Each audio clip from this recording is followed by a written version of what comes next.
This program is made possible in part by grants from Radio Shack, a division of Tandy Electronics Limited, Digital Equipment of Canada Limited, Nabu Manufacturing Corporation, and the following companies.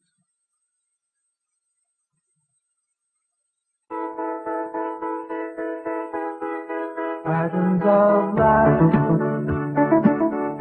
on the video screen,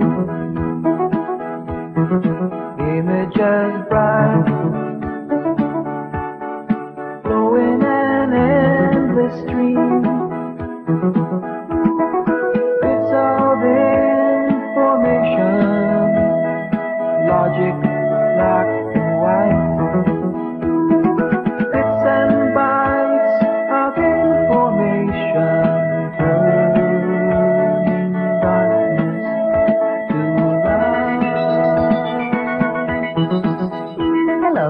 Welcome to Bits and Bytes, a television series about computers, or rather about microcomputers, the small personal ones that are selling like hotcakes nowadays. I'm Luba Goy, and I'm going to be the presenter of the information about computers that's been prepared for us by the experts. And this is Billy Van, who's going to be himself, the average person who knows nothing about computers but wants to learn. Computers seem to have crept in everywhere, haven't they? Here are some familiar scenes.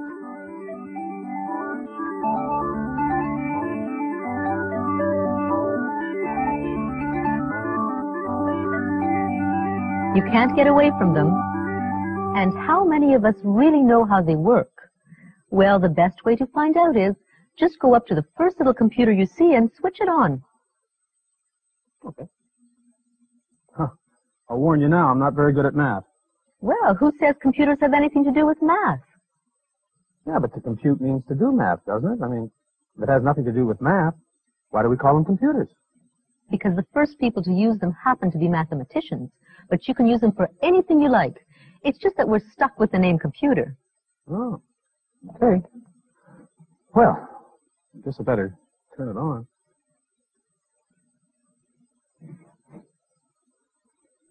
The switch is at the back.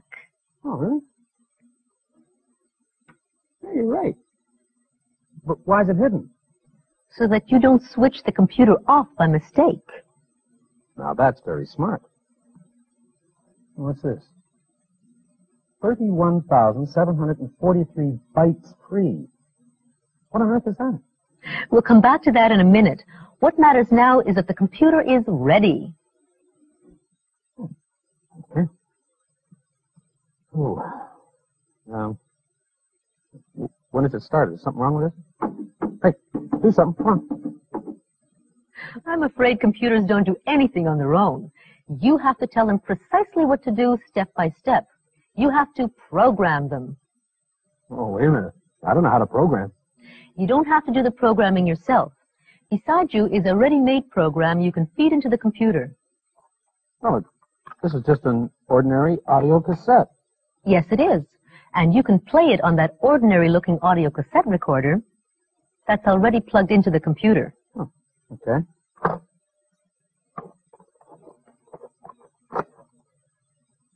So, do I press play? Not yet. First, you have to tell the computer to copy the program that's on the cassette into its own storage area or memory. How do I do that? Just type load, L-O-A-D. Oh. You've now finished your message, so you need to say over to you to the computer by pressing the return key. On other computers, you'll see a key marked enter, and that also means over to you. Oh, here it is. Return means over to you. Oh, and it says press play on tape 1. Okay. May I? Go ahead. You'll have to wait now while the computer searches through the cassette for the first program.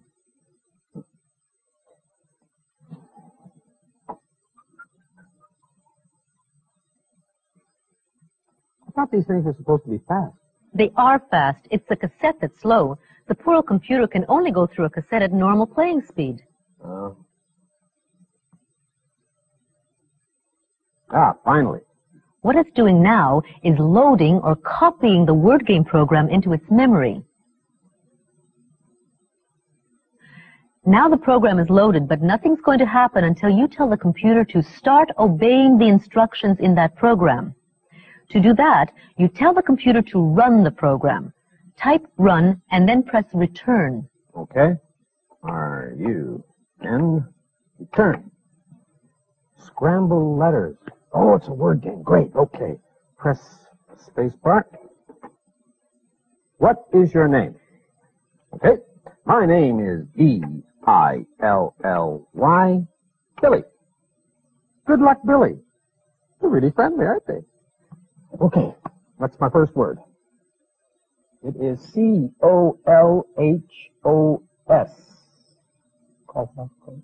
School. School.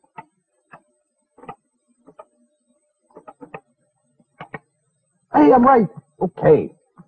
Second word is Gilco. G-I-L. Logic. It's logic. L-O-G-I. Wait a minute. I'm going to spell this wrong. I want to see what the computer does. No, Billy, I'm afraid that's not it. Well, I quite agree with you. It should be L-O-G-I. Where's the C? I got to take up typing, too. There. Right. The third word. You know, this is something else. I can't believe that all this information, words and letters, can be contained in an ordinary audio cassette. Let me show you something. Take the cassette out of the recorder and listen to it on the regular cassette machine that's beside it.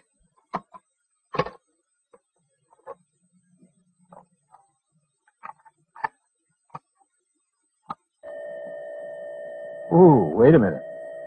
That doesn't sound like what's on the screen here. No, it doesn't, because that's the sound of the binary code. And what's the binary code? Let's have a look. If you lift the lid of a computer, you will see a circuit board into which a number of little boxes have been plugged. Each box contains a chip, which consists of thousands of microscopic electric circuits, each of which can be either on or off. This is the only language that the computer understands. Is one of my circuits on or off?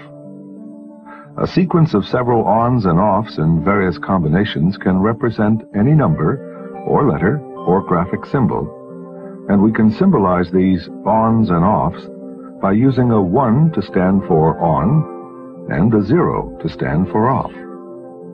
Most computers can represent any of the symbols on their keyboards by various combinations for a total of exactly 8 ones and zeros.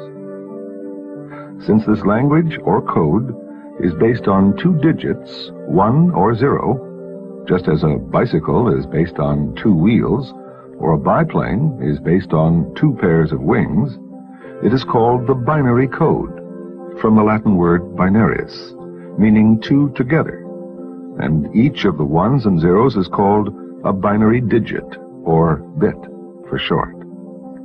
So it takes 8 bits to represent any keyboard character. Such a group of 8 bits is called a byte. 1 byte is the equivalent of 1 character.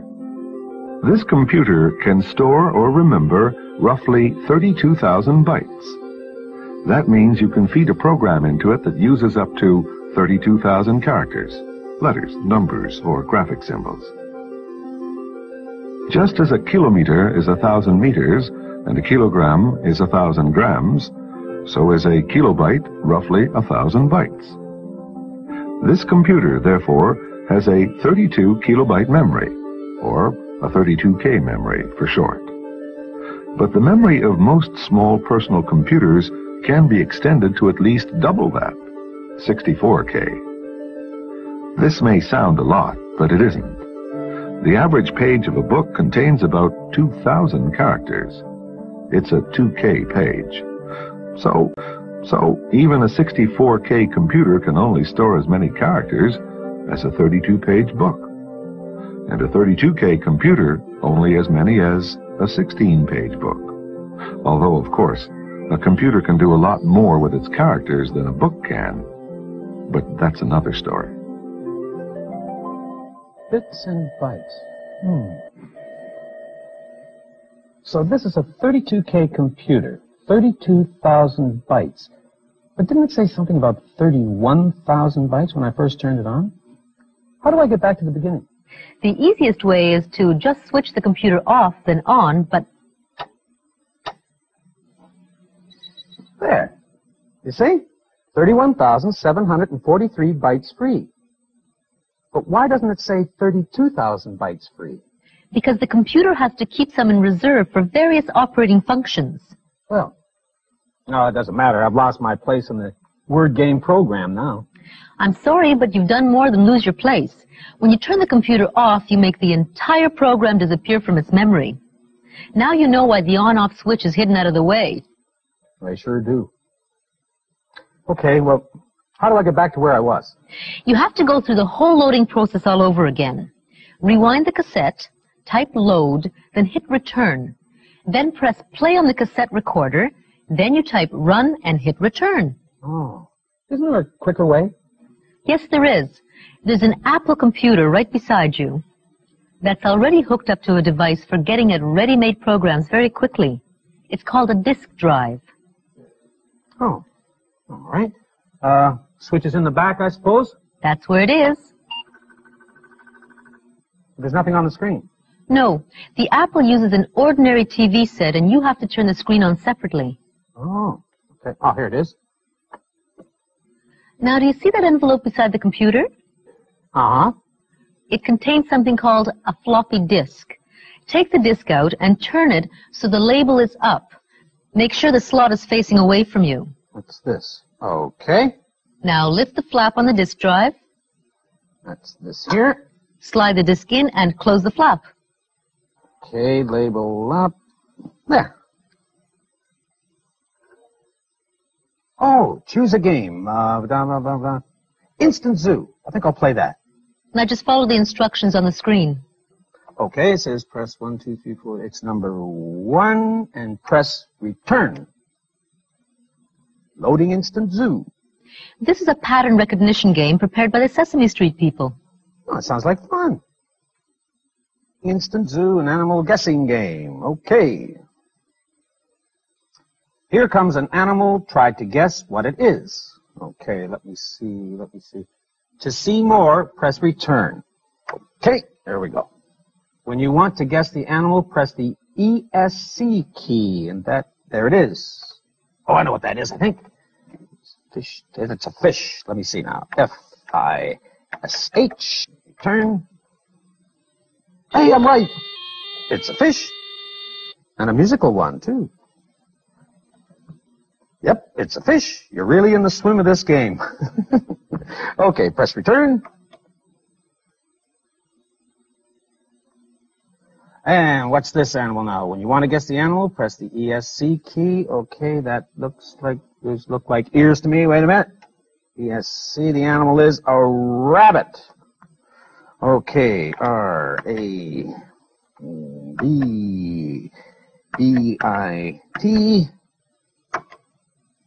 Hey, I'm right. It is a rabbit. Ah, well, what else is there to see? How can I choose another program? You hold the control key down and press the reset key. Control, hold down, reset. Boy, oh boy, this floppy disk really is fast. Can I have a look at it? Certainly, just pull the disk out. Okay. It doesn't look much like a disk. It's not round, and it's not all that floppy. People are often confused when they first see a floppy disk because it doesn't even look like a disk. For one thing, it's square, not round. They're also confused by how disk drives work. So we went to Hewlett-Packard and asked them to explain.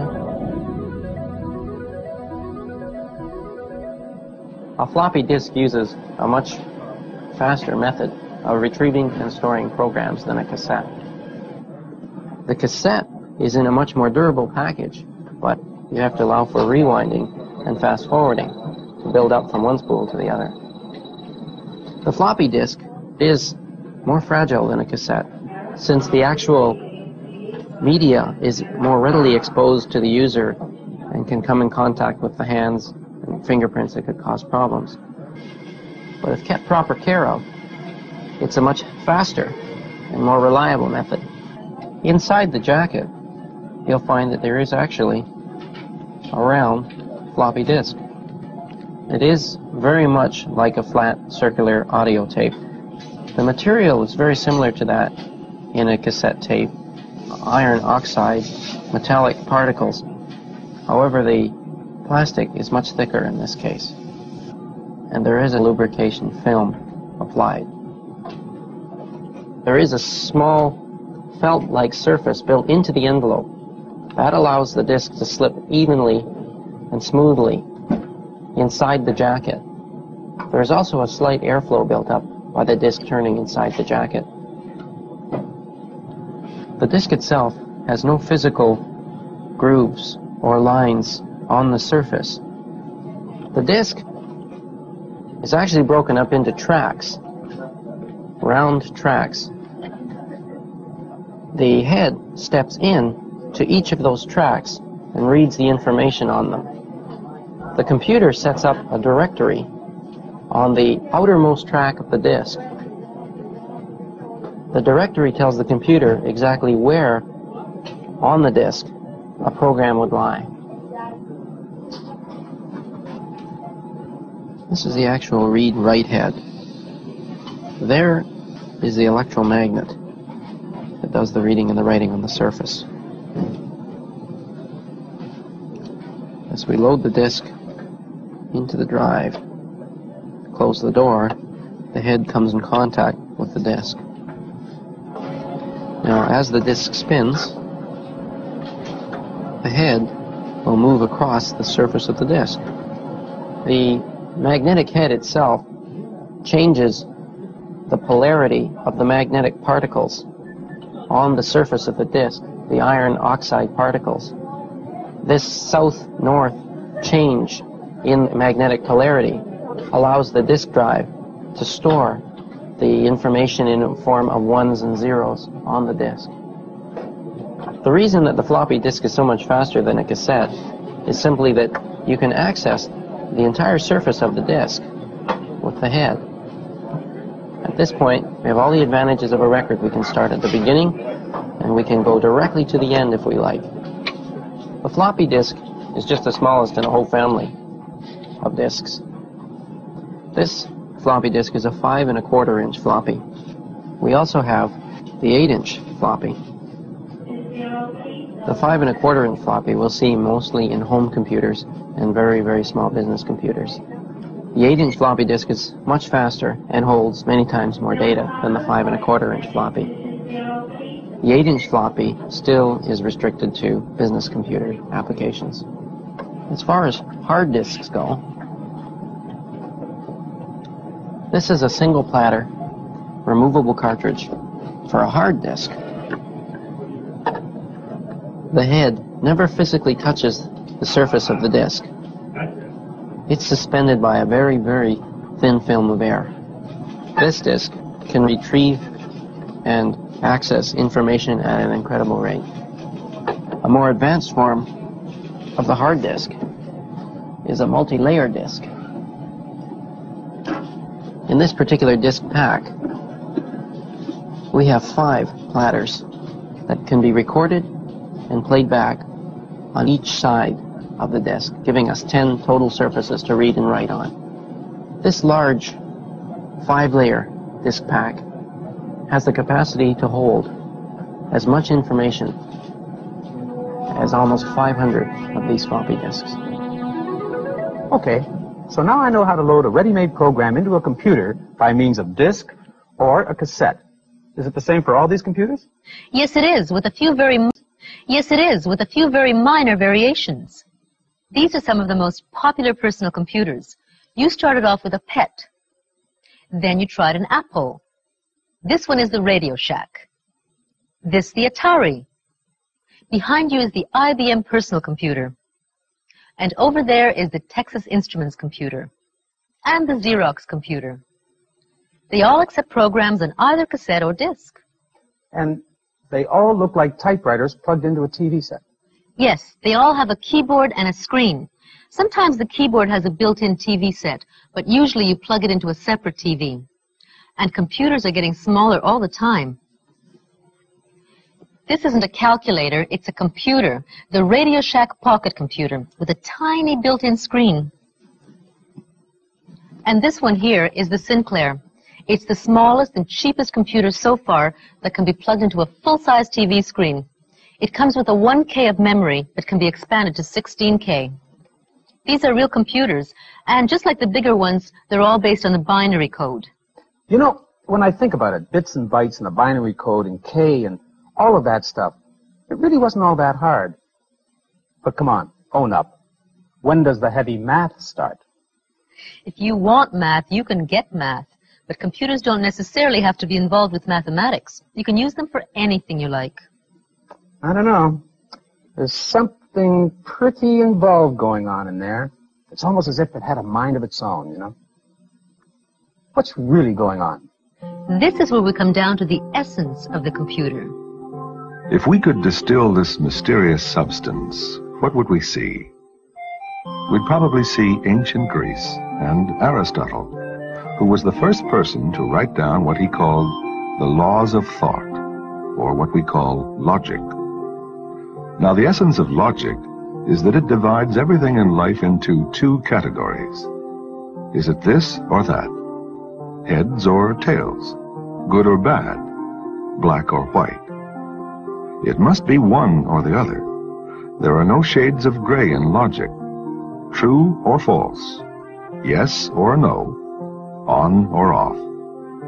Which is where the computer comes in, because its circuits must also be either on or off. The other important thing about logic is the logical argument itself, which goes something like this. All tall men are thin. Jim is a tall man, therefore Jim is thin. If the first two statements are true, we can be absolutely certain that the third statement is true. On the other hand, if there are some tall men who are not thin, then we can't be sure that the third statement is true. And in black and white logic, if we can't be sure that it's true, then it must be false. Which is where the computer comes in again, because this is precisely the sort of argument that an electrical circuit likes to deal with. If we imagine one of these circuits as being like this, with a power source, a battery, two switches, and a light bulb, then we can see that the electric current from the battery can only reach the light bulb and make it light up when both switches are on. If either switch goes off, the light goes out. Now, as far as the circuit is concerned, on or off can just as easily stand for true or false. So if the first switch is statement 1 in our logical argument, and the second switch is statement 2, and the light bulb is statement 3, then only when both of the first two statements are true can the third statement also be true. But if either of the first two statements is false, then the third statement must also be false. What all this boils down to is that a computer is not a calculating machine. It's a logic machine. It doesn't so much compute things as argue about things in a strictly logical black and white fashion. So what you're saying is that these computers are nothing but a bunch of little electric Aristotles turning each other on and off? That's a good way of putting it. And what I've been feeding them by means of a disc or cassette is really a series of logical arguments? Exactly. Those two educational games you looked at were both based on logical arguments. Okay, I played a couple of games based on logic. Now, what else can the computer do for me? That's what this whole series is about. Here's a preview of what's coming up. We'll be looking at how to write simple programs. Then, print, quotation, late, exclamation point, quotation. Don't forget the colon. Don't forget the colon. There we are. And go to 20. That is terrific. Oh, Yeah, but my program isn't finished yet, is it? Not quite. How to file information on the computer. So this program is now permanently on a disk. Type catalog and you'll see. Okay.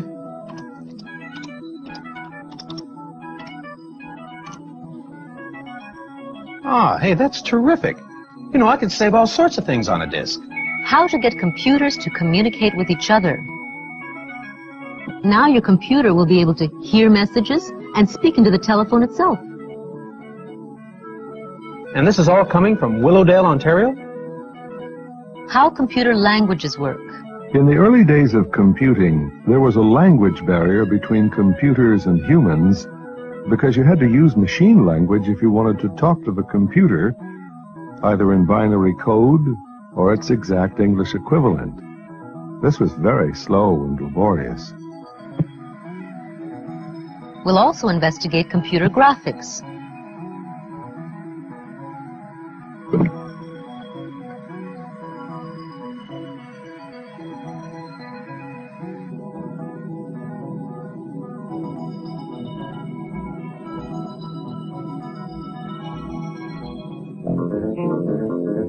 Computer music.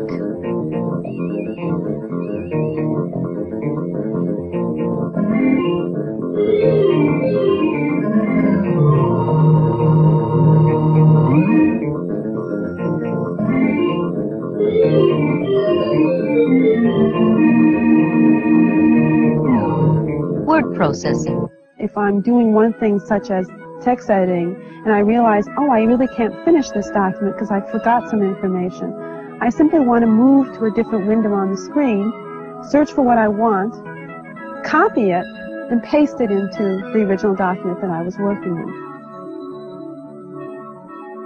And video discs.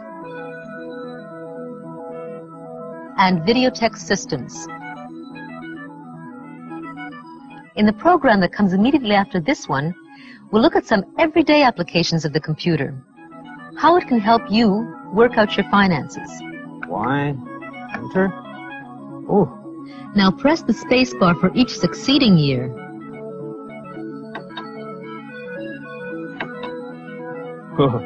I definitely have to ask for that raise. And even help you learn French. Où est Anne? Où est Anne? This is fun. Où est Louis? Où est Louis? Can the computer understand me? We'll also have segments on the speed of the computer. If the computer could see us, to its eyes, we would appear to be moving about as fast as a lump of rock. And two different types of memory, ROM and RAM. The computer can read this left half of its memory, but it can't write on it. It can't change it. It is therefore called read-only memory, or ROM. But the computer can, in a sense, write on the other half of its memory. This half is called random access memory, or RAM. Until then, I'm Luba Goy for Bits and Bytes. And I'm Billy Van. Bye for now.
Thank you.